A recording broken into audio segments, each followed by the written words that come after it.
All in.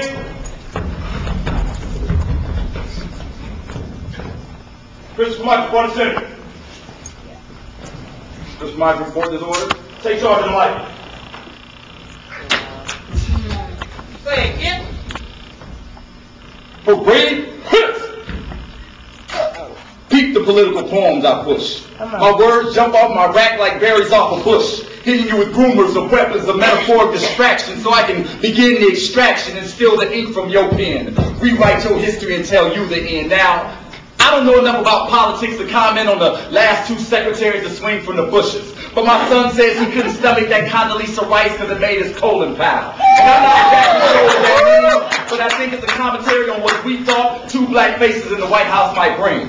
And you as politicians are practicing Wicca, wizardry, and alchemy on American soil. Yeah. Turning the molecular structure of soldiers' blood into oil.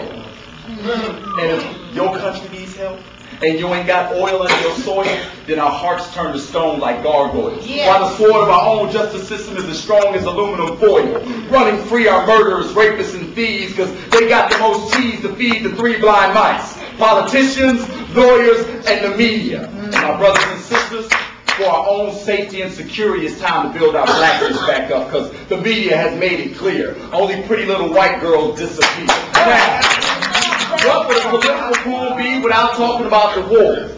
And there's so many other things we could be fighting for. Poverty is killing our African kin.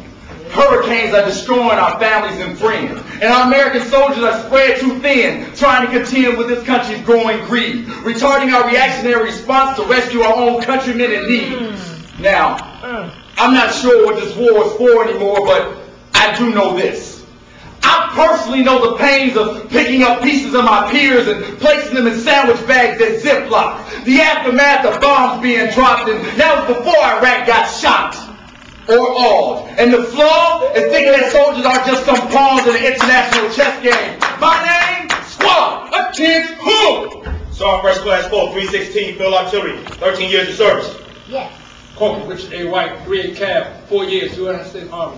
Staff Sergeant Brown, 2-5 Cav, 12 years of service is what I have. And the soldiers I know ain't dying for freedom and democracy. I'm so nauseated from the hypocrisy. The soldiers I know are dying because they can't afford health care and college for their families. And not to diminish yours, mine, or their service to this country, but democracy is a fantasy. America's a republic society. So, for those of you who say you supposedly support the troops, screw you and your decorative car magnet. See, I support the troops by always remembering that moment of mouth-to-mouth resuscitation. A lifetime of training reduced to 15 minutes of desperation. See, I support the truth by never forgetting the glassy glaze over glare as I stare in the eyes of a dying man who will never see his child.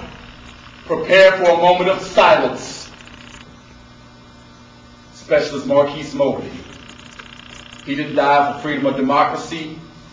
He died for his family. And the worst poem I ever heard was Marquise's last gasp, as if to grasp hold of life, only to exhale his last breath. No consideration from death because he had his bags packed. We were on our way home. Look, I'm proud to be an American, where at least I think I'm free. And I won't forget the men who died to give that right to me. Because I love my American life. I love my Jamaican American wife.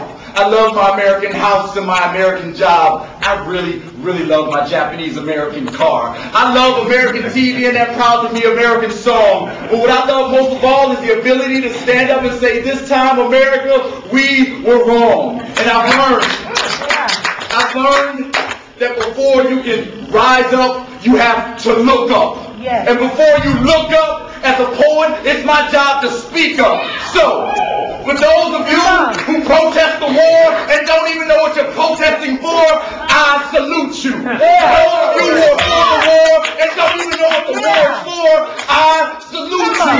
To those of you who ever spit in the eye of a soldier, I salute you. To those who line their pockets by sending soldiers to war to die, I salute you. To anyone who's ever put on the American uniform for their country, for themselves, or their families, present horns. I salute salute you. Yes. Order, right, peace.